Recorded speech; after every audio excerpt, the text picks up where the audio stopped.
Seizure Kaiser!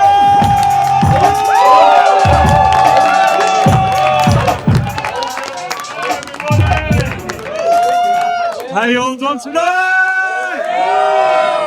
Welcome to the show. My name is Seizure Kaiser. Thank you all for coming out tonight. And that was me vaping backstage. There was no smoke machine. I wrote a show a year ago, and it's called Solo Show, and it was about what I'm going to do with my career. However, my life has gone crazy the last 2 months. 7 years ago, pretty much the same thing happened. I lost my relationship. I became homeless, and I wanted to kill myself. This time around, however, I lost my relationship. I'm on the verge of homelessness, and I don't know if I want to kill myself, right? So this is like a soft reboot. So you guys are going to be in for a wild ride. Just to get everyone in the mood, on the count of 3, everyone say your favorite racial slur. 1, 2, 3. Almost caught ya. Especially from the white guy. Fuck you. But yeah, so gout. I got gout earlier this year, and I'm like, okay, cool. What's next? Well, my relationship ended. And that was fun. 2.5 years just ended.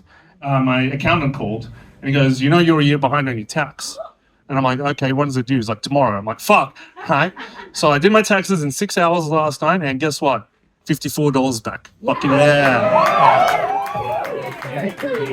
But when he pays off, fucking kill me. But yeah, so that happened, and I had a string of bad luck. And with the whole situation with the ex, it was like weird because we broke up, and like 3 weeks later, and this is not part of the show. I just want to know people's general opinion. How long do you wait after you've been breaking up before you hook up with someone? Next week. 2 minutes. All right, fuck, this one was quick. But I waited 2.5 weeks, right? But this is how much bad luck I got. Because I went on some website, Reddit, and girl put her down there. I sent her hello. She's like, do you have a picture? I send her the picture, and I hear nothing back from her. And then, fuck you, it was your picture. But what happened? I sent her the picture. I didn't hear anything back. 4 hours later, my ex messages me. She goes, you're trying to hook up on Reddit? And I'm like, how the fuck did you know? So apparently this girl recognized me, sent it to a friend of hers who's kind of a comedian, and this girl messaged my ex going, are you still with Seizure? She's like, no. And she goes, oh, he's trying to hook up with my friend. What kind of luck do I have? I got nothing, right? The biggest problem I have right now is that my house is falling apart. It is literally falling apart. And I've been arguing with the real estate agent, and he's like, well, hey, look, it's not that bad. I'm like, it's a hole in my fucking roof. Right? He goes, yeah, but it doesn't rain every day. What the fuck? This is the actual email. If you guys want to see it, I'll show it to you. He goes, it doesn't rain every day? I'm like, okay, but when it does rain, I've got to put like 20 buckets out. 20 fucking buckets. But at least I can be the only person in the inner west with an indoor pool. So, like, if you guys want to come over. And I fucking hate real estate agents. I really fucking do. Do we have any real estate agents in the house? Good. Because they really annoy the fuck out of me. Like, I don't understand, like, why do they have to have their picture on every fucking billboard? Right? Why? I don't want to see their ugly face in their cheap suits. I don't want to see any of that. But maybe it's legally required by law that you need to have your photo on a poster so we know what kind of piece of shit we're dealing with, right? Like, I don't like real estate agents at all. I'm thinking, what kind of legacy do you want to leave behind? Like, my legacy, I know. I want to be a comedian. I want people to remember me for my comedy. Like, not for the tweets, but for the comedy, right? And that's what I want my legacy to be. But the real estate agents, do you want to be known as a piece of shit for the rest of your life? Do you? No. And I'm thinking, if you're at a real estate agent's funeral, it'll be fucking bizarre. Because can you imagine it? The pastor's up there and he goes, ladies and gentlemen, thank you for coming to Ray's funeral. Really appreciate everyone coming out tonight. We got a whole bunch of his ex-tenants over here and 2 of his family members. He had no friends. But look, Ray was a very good real estate agent. He used to like make sure that he got everyone. He used to squeeze every cent out of every person, okay? He was the best real estate agent ever. Sure, he didn't find the right property for his soul. But as we lay Ray to rest in this beautiful 1-bedroom coffin, overlooking ocean views, caretaker on site, we're going to put Ray to rest, ashes to ashes, dust to dust, which we'll be charging a cleaning fee for. Here lies Ray. Ray was white. And can you imagine that tombstone? It'll be a big tombstone, Ray White with a little picture of him. Like, it's fucking... I really hate estate agents. Like, it doesn't rain every day. Fuck, it feels like my life is getting rained on every second. And like I said, that's a legacy that they might leave behind. And I don't want that legacy. I want a good legacy, right? I was talking to this girl the other day, after the breakup, it wasn't before, and she was just like, wow, all the jobs you've had in your past are like interesting. I'm like, yeah. And she was like, so it was DJ? I'm like, yep. Filmmaker? Yep. Comedian? Yep. And she goes, wow, every job you've entered is just you trying to get laid, right? I'm like, well, is it working? And she goes, no. Do you want fries or not? And I'm like, okay, look, wasn't going well. And for me to de-stress, I play a lot of chess. I play a lot of online chess. I was playing with this guy in the Ukraine. And it was an online game, and all the online chess games are played at a time, so you got a time limit. Now, if something happens in the game where your phone gets disconnected or gets restarted, you got like a minute to jump back on. And I was playing this guy, and he was kicking my ass. But then he disconnected for a second, and the time was going all the way down. And just 10 seconds, I'm thinking, "Fuck! Did this guy get bombed?" Right? He's in the Ukraine. And hopefully he did, because I really need those 2 extra points. Like, that's how much I don't care about life anymore. Right? I'm getting annoyed with it. Look, this is a dark show, motherfuckers. But also, like, I used to be a big movie buff. I used to watch a lot of movies. But now I don't watch movies. I watch competitive eating contests on YouTube. Have you guys seen this? Yeah? Like, these guys are just shoving down food down. It's disgusting to watch when you first start. But later you're like, just shove it down your throat, cunt. Just do it. Fucking you win, right? And it's like, this is the peak of first world fucking debauchery, right? Because if you go to a third world country and you're trying to explain this concept, they're like, what do you mean? They eat for a living. And they're like, yeah, listen, Umbatu, I know you want some of this food, but you're not going to get any, right? We need it for the real athletes. Right? But look, if there is a non-eating contest, we'll enter you in that one, you know? Like, other things I've been watching is like esports. You guys familiar with esports? It's like competitive video game playing. And I was thinking, why would anyone want to watch this, right? Because you've got a stadium of 10,000 people watching 6 people play a video game. And I remember when I was younger, I used to go to my friend's house. Right, he had Sonic the Hedgehog and his Mega Drive, and we'll take turns playing. Right, I'd go to his place. I'll have a turn on the controller. I'll play about like 3-4 minutes, right, because I didn't know the game, and I would die. Pass the controller over to him, and he'll play for like half an hour because he knew all the tricks and stuff. And then I'd be watching him, and I'm like getting bored out of my mind. Now, can you imagine a stadium of people? And it was weird. Like, this kid was 6 and I was 23 at the time, but that's not the story. But a stadium of people watching 6 people play a video game. That's crazy, because what are you watching, really?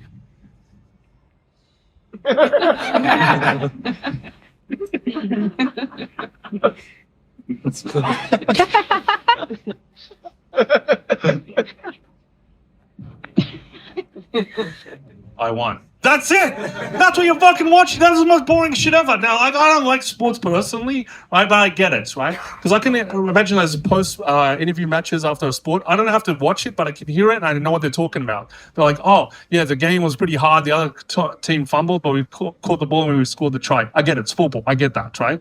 But those post-match interviews with video games, I don't know what they're talking about half the time. They're like, oh yeah, so the other team had a lot of mana, but unfortunately, like they're almost going to defeat us. But we, we grinded so much that we found the key of eternal light, and then we defeated them. Like, what the fuck are you talking about? Like, what is that? And like video games to me is a personal to me because like I love video games. Like, there's this video game coming out called Unrecord, which is very realistic. It looks like body cam footage, and they're thinking of banning it in Australia. And I'm like, no, we shouldn't ban this game because this game was not intended for kids. It's for adults, right? It's like the same reason we have adult toys. They're not for kids. They're for adults. And look, when my niece and nephew come over, if they want to play with it, I make sure I watch them, right?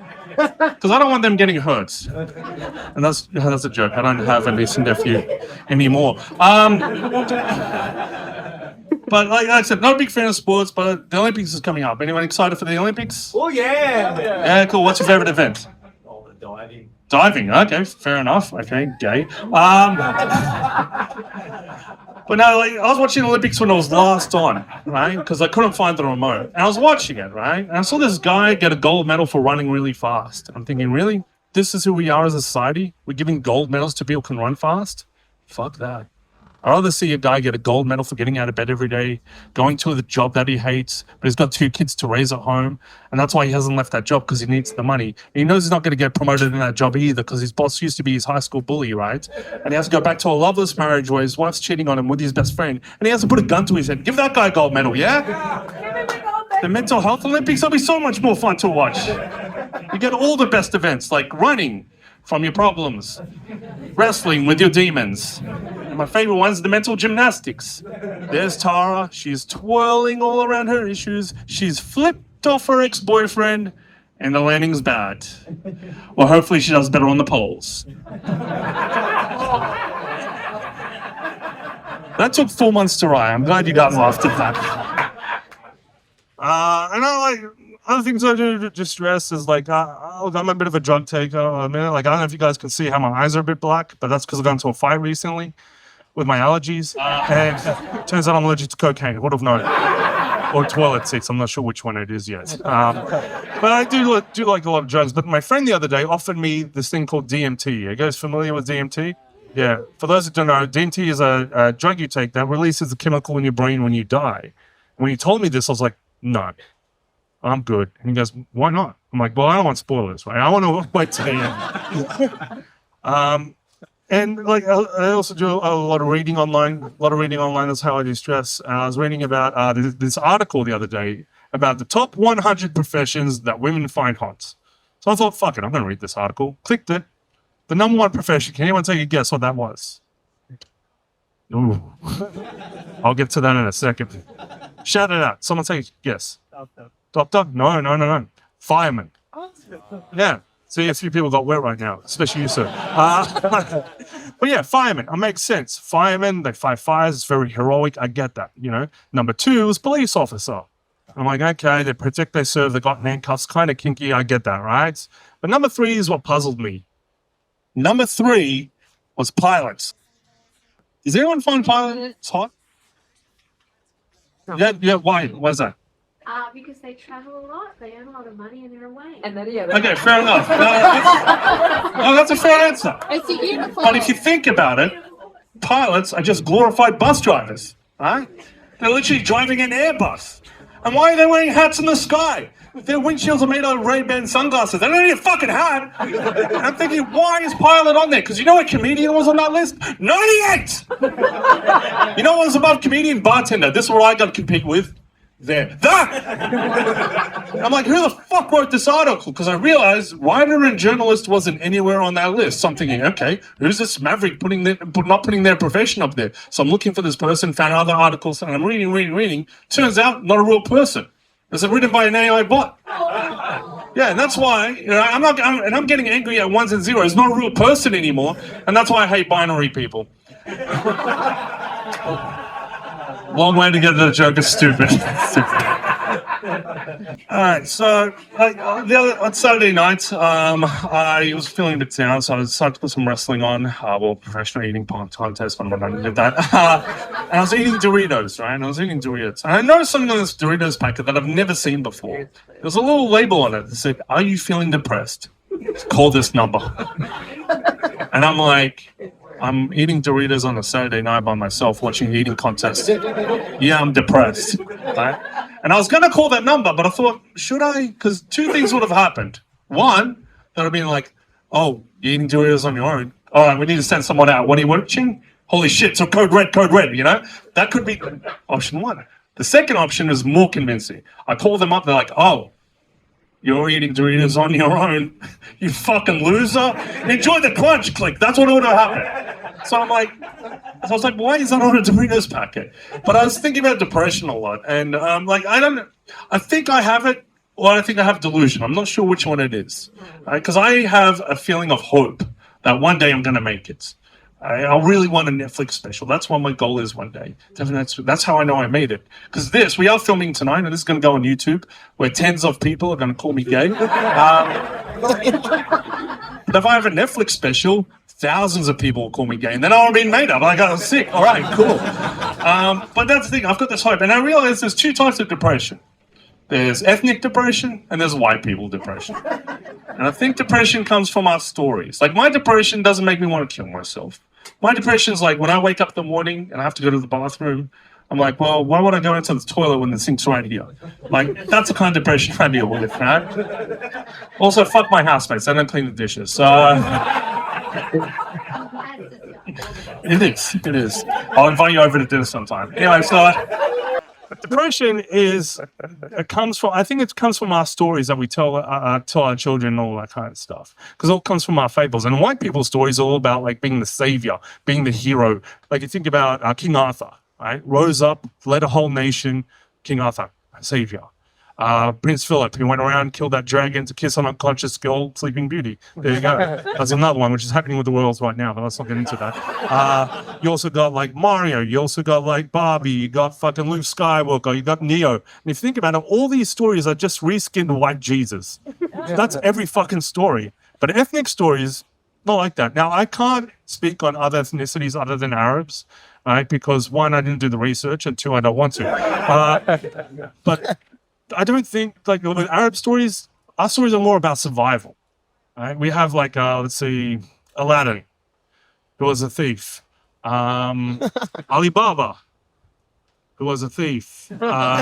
Sinbad, a thief on the sea. You know, that's who we are. And our stories are about survival, right? And the only real hero we have is Lawrence of Arabia, and that guy was white. You know? Let's figure out Aladdin for a second. I think Jafar was the real hero of that story. Yeah, think about it. He was trying to take down the monarchy from the inside, right? He was trying to get people to all live together in peace. Sure, he wanted to fuck up a 15-year-old girl, but that's not the point. Like, Jafar was the real hero of Aladdin. But yeah, like I said, I've been in comedy for like 17 years now. And like, what's the highest I can achieve in this country? Presenting on a breakfast radio show, I think. That's the highest you can achieve in comedy here. And I'm thinking that I don't want that. I don't want to be presenting anything. But Australia loves presenters. Right? We love presenters so much because all our celebrities are presenters if you think about it. Like we had that show, I'm a Celebrity, Get Me Out of Here, full of presenters. We had to import 2 from America just to be like, oh, there's actually celebrities in here. Like, if you want to make it in Australia, you have to leave, become something, then come back. And like that's like Jason the Argonauts. He left, came back a hero. Australia, fuck off, come back. Oh yeah, national hero. Or die from a stingray. We don't know, right? We don't know.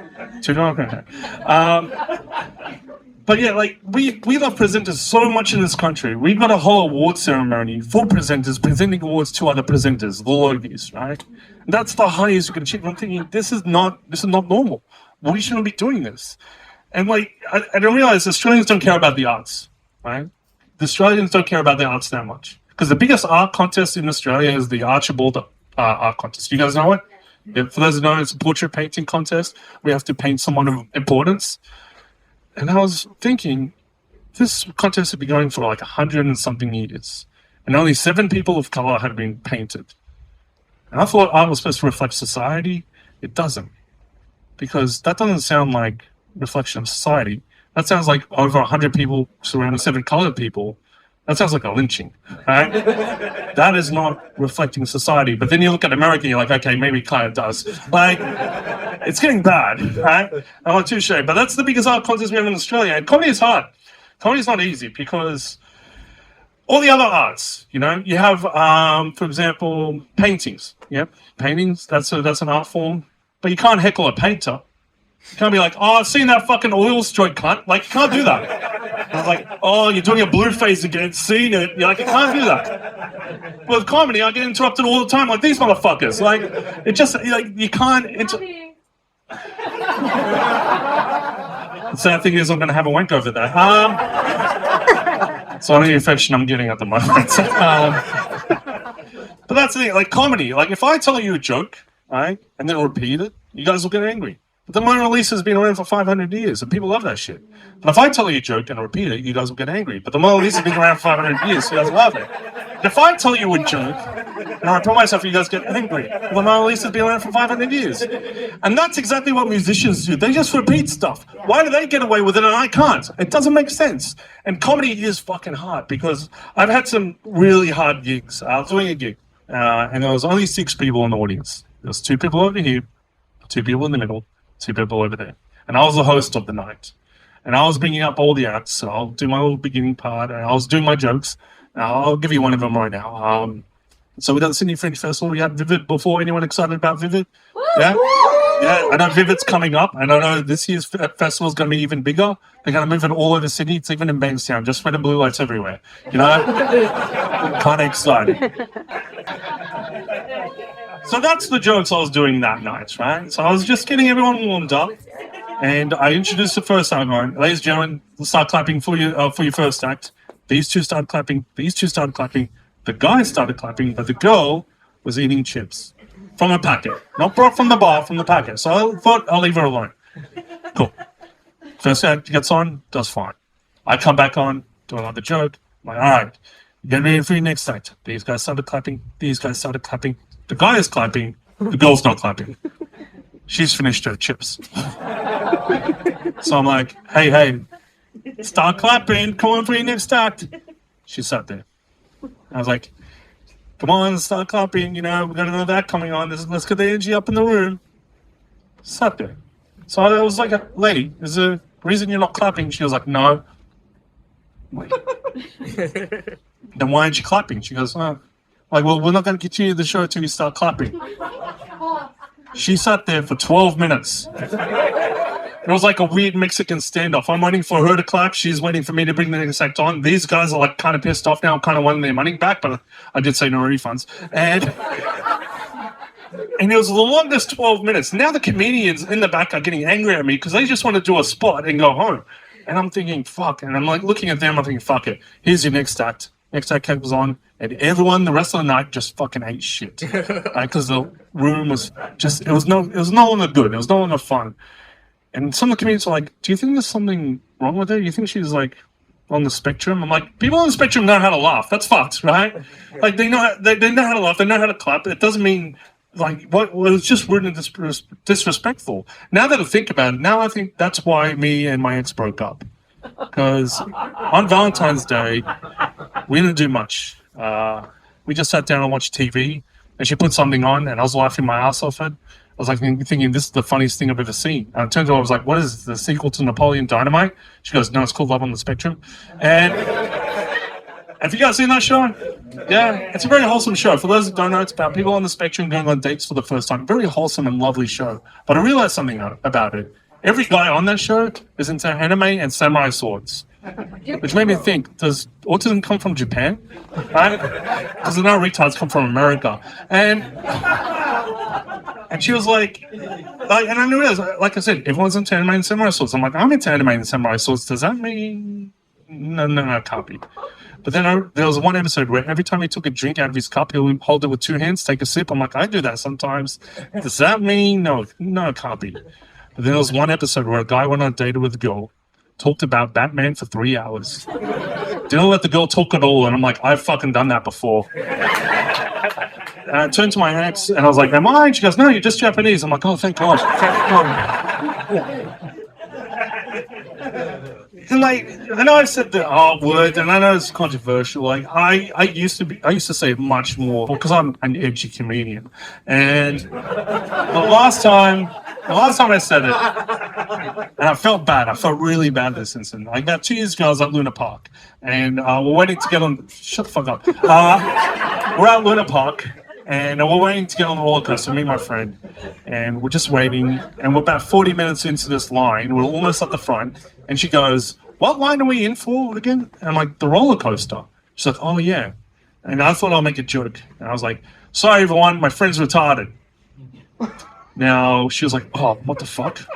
And I'm like, what? She goes, you shouldn't say that word. I'm like, why not? What's wrong with retarded? And she's like, oh. The people around us heard it. They're like, oh. The guy at the booth was like, oh. The people on the roller coaster heard it. They're like, oh. I'm like, it's fun. I'm like, what? What's wrong with the word retarded? She goes, turn around. Look behind me. There's 20 special needs kids behind me. And I'm thinking, oh, man. I felt like shit. And I was like, do I turn around? Do I apologize to them? But then when we next up, I was thinking, fuck, let me get away from this. So I get up. We get in the seats, and there's one more seat next to us. I'm thinking, they're not going to put anyone from that group on the ride because they want to go together. I'm safe. But they put a kid right next to me. I'm thinking, fuck, I've ruined this kid's day. I don't want to, I felt bad. I was thinking about, should I apologize to him? But then the ride started. And I'm thinking, okay, the ride starts, we'll have fun, he'll forget about it. And I look over, he's looking at me like this. And I'm like, oh, God. So we're going up the roller coaster, like, okay, all right. Look at him, he's still looking at me like this. I'm thinking, okay, once the dip happens, we'll be fine. We get to the top, we start going down, I look over, he's still staring at me. And I'm thinking, fuck, the whole ride, he's just staring at me and I'm just trying to enjoy myself. I'm like, this is kind of fucked, I can't enjoy this anymore. The ride stops, and I thought, fuck, I just should apologize. I'm an asshole. So I turned to him, I was like, listen, man, I just want to say, he goes, that was fucking awesome. I'm thinking, oh, I got away with it. I'm like, yeah, that roller coaster was awesome. He goes, no, when you said retarded. I was like, excuse me? He goes, yeah, that was awesome. Because when you said it, everyone was looking at us before, but when you said it, everyone's like, you're the retard. And I'm like, okay. And he was like, can I take a photo with you? I'm like, all right, fair enough. So we took a photo of like 1, 2, 3 apples. I guess. But that's why I don't use words to, like, I don't want to hurt anyone with my words. As long as the context is right, we're just having fun. I don't want to hurt anyone. But I can understand why some people might get offended. Like, the other day, me and my friend were driving through Newtown, and he parked somewhere, and we got out of the car, and his car was very dirty. So I thought it would be kind of funny to write the word gay on his windshield. Right? And he turned to me and was like, dude, we're in Newtown. I'm like, yeah, so I wrote pride underneath. But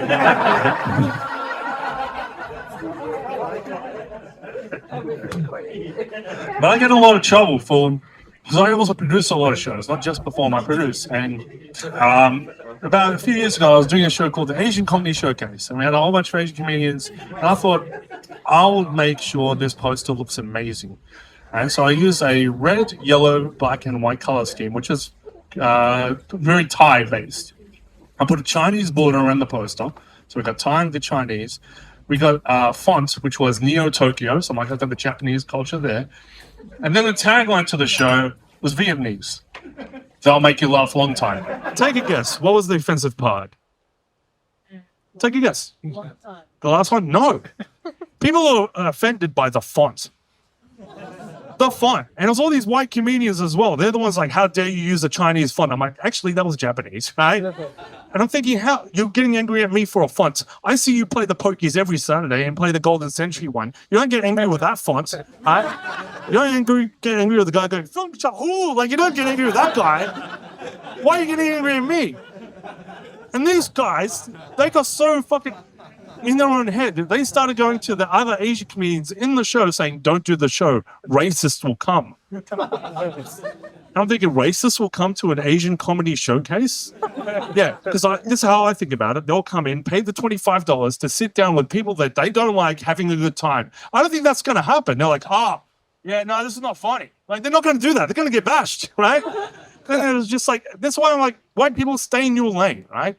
Don't tell us how to do things. Like, if you get offended by something or just have a conversation, but don't try to be the savior, because that's all comes down to your stories. You're always trying to be the savior. And like, if I say the same joke over and over again, you guys will get mad. But you look at the Mona Lisa, that's been around for 500 years. And people still love that. How do you guys feel about changing the date? Should we change it or should we keep it? Change it. Okay. I don't think we should change the date. Now, hear me out. I think changing the date doesn't actually achieve the real problem at core. Because I'll give you an example of something that happened in my life. And if changing the date would fix it, I'll do it, but it won't. When I was younger, I was molested. Now, if my molester came up to me a whole bunch of years later and was like, hey, remember that thing I did to you? We're going to change the date. No. It's like, yeah, but if we change the date, then it doesn't matter. It doesn't feel like anything happened anymore. I'm like, no, but I still remember. It's like, yeah, but I said sorry 17 years ago. And it's like, no, we shouldn't change the dates, right? But also, I think we should abolish the date. That's how I feel. I think we should abolish the date and replace it with something that's more Australian. Like the day Vegemite was invented. Let's celebrate that, right? Well, let's celebrate border security. That's a much better show, right? That's Australian, right? But I think abolishing date just fixes everything and we replace it with another date. I don't know how you guys feel, but that's how I feel. And with activism, it's kind of funny because as a Palestinian, a lot of people think, Palestinians and Jews can't get along. That is not true. I was having coffee with my Jewish mate the other day, and he was telling me about his cousin from South Africa is going to come visit. I'm like, oh, what are you guys going to do?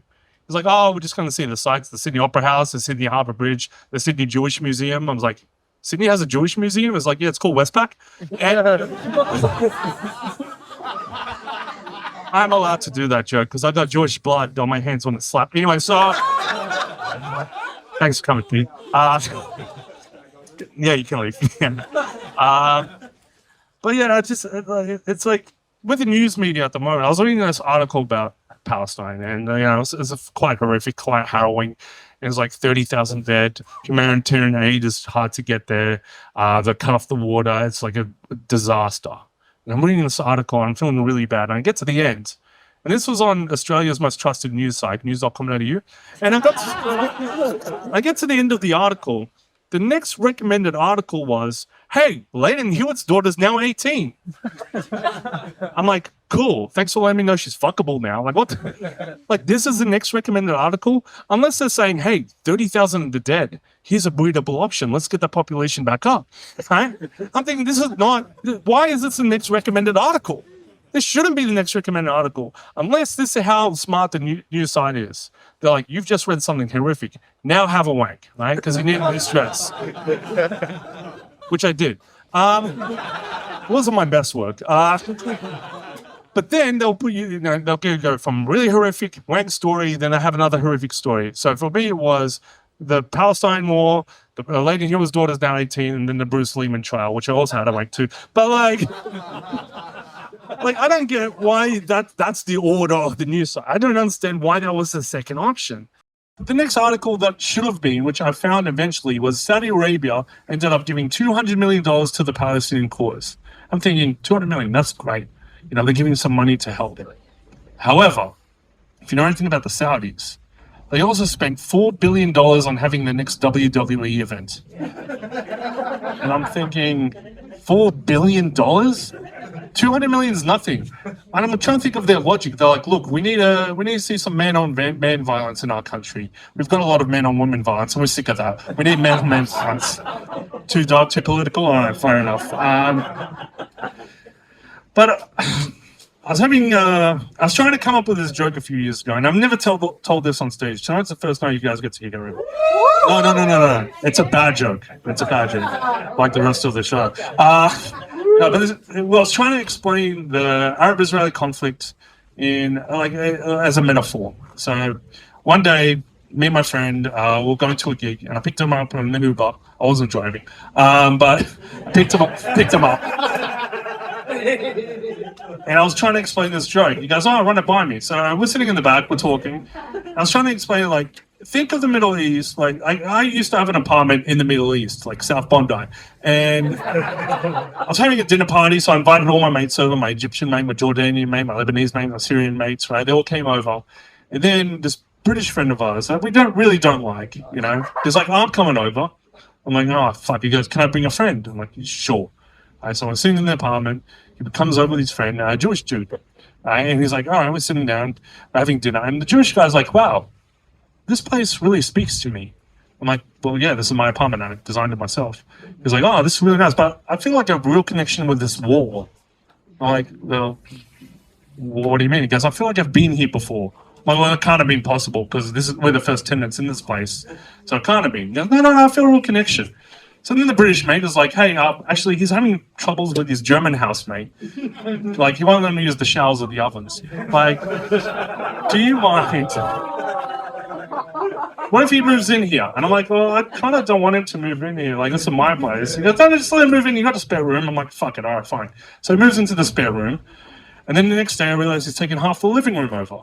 I'm like, well, where's my stuff? He goes, I threw it out. You don't need it anymore. I'm like, but that was my stuff, right? The day after that, he's taken over the whole living room. And I'm like, what the fuck? The day after that, he's locked me out of my apartment. I'm like, bro, and I'm trying to get back in, and we got my Arab mates are throwing rocks in the house trying to get in. Wouldn't let me in. And then I had to go to the United Nations of Realtors and go be like, hey, this is happening. And they're like, we can't do much about it because he has a connection with the wall. I'm like, what are you fucking talking about? So that's the joke I was trying to come up with, right? No. It's not good. That's why I've never told it, and the suckers have to. It's not, right? But I tried doing this joke, and my comedian friend was like, I don't know if it'll work. Now, the Uber driver was listening to the whole conversation, but he missed that last part where I said, I don't know if the joke will work. He goes, that really happened? Let's go over his house and beat the shit out of him. I'm like, so we ended up going to some random Jew's house and like, look, just don't mention my name. But like I said, activism, I don't think really works in this country. I don't think it works that much because like, this time last year, right here in Newtown, at the station, there was a protest for Free Palestine, Free Palestine, Free Palestine. And I was leaving the train station that day. And this uni kid, about 1920, was handing out flyers that said Free Palestine on it. And he tried to give me one, and I saw it, and I said, no thanks. Because I don't need a constant reminder of what's happening in my homeland. That's like if someone gave you a flyer that says your dad doesn't love you. You're like, I know.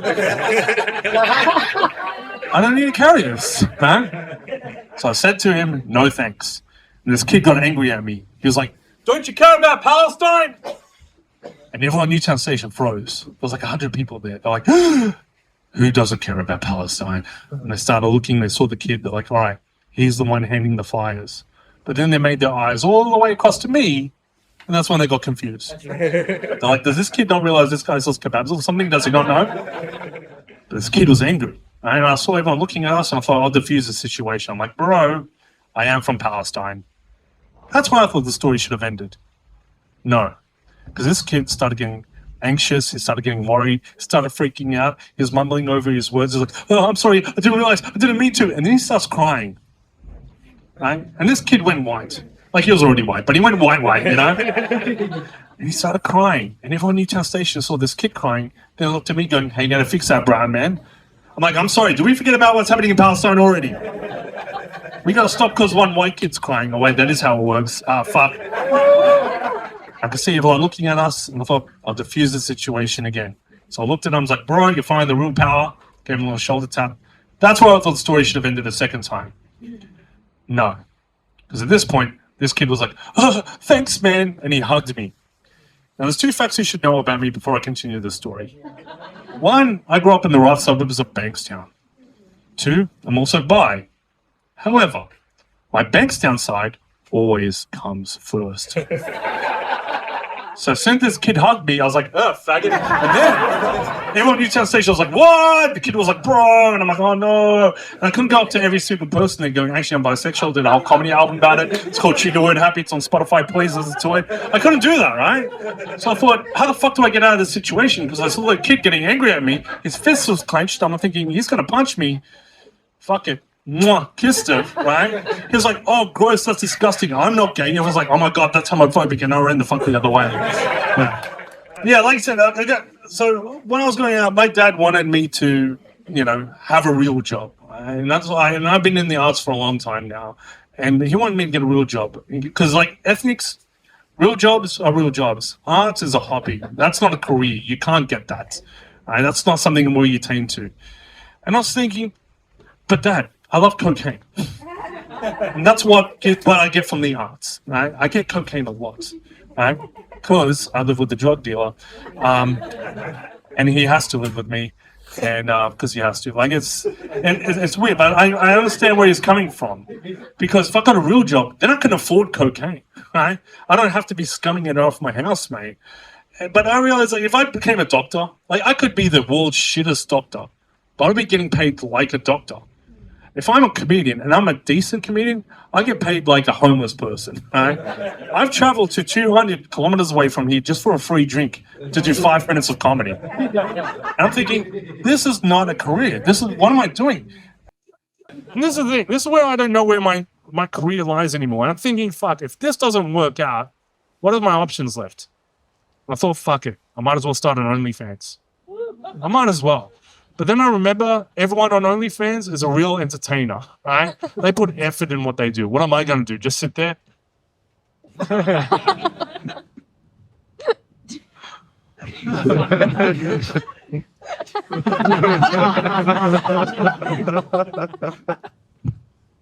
hello? Yeah, Mum. I'm just working. Yeah. Oh, you're the one that donated? Thank you. I really appreciate that. I love you too, but like, it's not going to work. It's not going to work. So I'm thinking, where are my options? I'm thinking, I have to do comedy. This is my only option. And now, this is the point of the show where I tell you there's no ending. Because my ex was the ending to the show. It was about how I should spend more time with her because that was making me happy, and comedy isn't. But she's gone now. What am I supposed to do? Stuck with you guys. Fuck, kill me now, then. You guys are the fucking worst. Thanks for coming to the show. But I don't have an ending to the show anymore. I'm stuck here because I'm at a crossroads in my life where I'm like, well, I can pursue comedy, but doing the same thing over and over again, I don't know if I should continue that because it's not making me happy anymore. But my relationship, that's completely ended. So I'm stuck there. I don't know what to do. But I at least have an indoor pool, so I'm happy about that. Right? But if I tell the same joke over again, then you guys will get angry. But the Mona Lisa's been around for 500 years. My name is Seizure Kaiser. Thank you very much, everybody.